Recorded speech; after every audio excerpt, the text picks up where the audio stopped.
দেখছেন সবার খবর, সবার নজর, বার্তা এক নজর।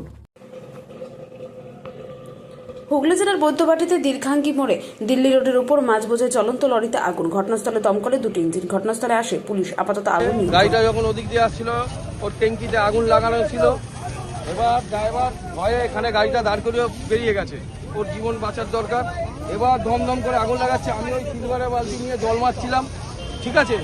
এবার হলে কি হবে, পারি টায়ারগুলো ধুম ধুম করে বাস্ট করছে। তারপর আমি গিয়ে পুলিশের কাছে চিনলাম, কি ব্যাপার এখনো দমকল আসছে না কেন? তা দমকল এসছে, এসে ওদের কাজ ওরা করছে।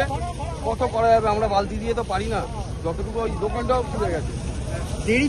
দেরিতে এসেছে দমকল। দেরিতে আসেনি, ওরা আসছিল বৈদ্যবাটি রেল গেটে, গেট পড়েছিল, তো ওরা গেট না খুললে কিভাবে আসবে, এই ব্যাপার হয়েছে। প্রায় ঘন্টাখানেক বাদে আসে। এক ঘন্টা পাক্কা, 1 ঘন্টা। ফায়ার ব্রিগেড 1 ঘন্টা পরেছে।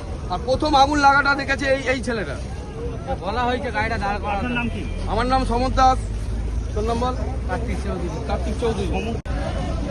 হ্যাঁ স্যার, আমরা চাঁদদানি দমকল থেকে আমাদের কল দেওয়ার সাথে সাথেই আমরা চলে আসি। এটা দীর্ঘাঙ্গি মোড়, বৈদ্যবাটি, দিল্লি রোড। এখানে এই ট্রাকে আগুন লেগেছিল, মাছ নিয়ে যাচ্ছিল। আমরা কল পাওয়ার সাথে সাথে এসে আমরা আগুন নিয়ন্ত্রণে আনার চেষ্টা করেছি। সম্ভবত এখন আগের থেকে অনেকটাই নিয়ন্ত্রণে।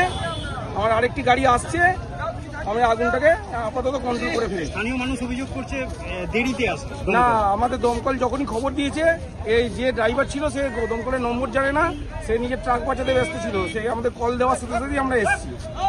আমাদের কিন্তু আগে যেমন, হ্যাঁ, ট্রাক ড্রাইভার দেরিতে খবর দিয়েছে, তার কাছে নম্বর ছিল না। এখানে তো স্থানীয় পুলিশ রয়েছে। আমরা তো সেটা বলতে পারবো না, আমাদের কল দেওয়ার সাথে সাথেই আমরা এসেছি। পুলিশ থেকেই কল দিয়েছে, আমরা সাথে সাথেই চলে এসেছি। আপনার নাম? আমার নাম কৌশিক কেশর রায়, সাব অফিসার, চাঁদদানি ফায়ার স্টেশন।